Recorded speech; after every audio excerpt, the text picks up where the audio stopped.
The void was already there, but at the time I wasn't really aware of the fact that that was what was going on. I just knew that I was unhappy and that I was hurting. I started using marijuana to cope with some just difficult situations that were going on at home. I started hanging out with different people, probably that weren't the best kind of people to be around. I graduated to using meth at 16. First time I went to jail in 2013, that's when I realized, oh, this is getting really out of hand. But at the time, the hurt in my heart was so great that I didn't care about any of the consequences at that point, and I didn't see any way out at that time. And so I just carried on.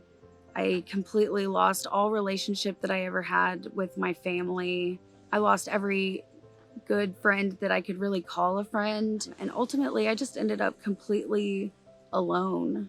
I was under the impression that the things that were coming up in my life were actually to punish me for the things that I had done up to that point. I thought that every challenge that I faced that was getting worse and worse every time was punishment.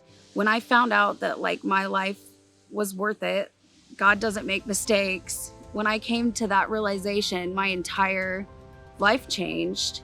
And I started to have a desire to live again.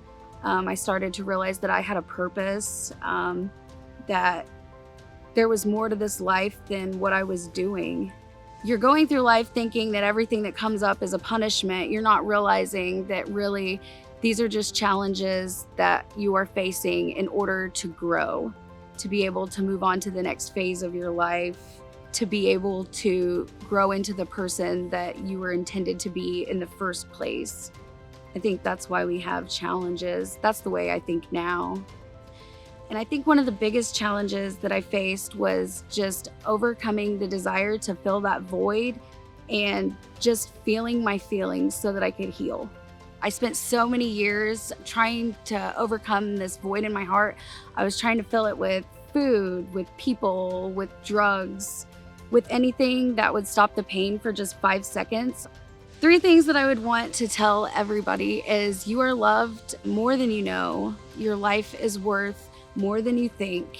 And there's no shame in asking for help.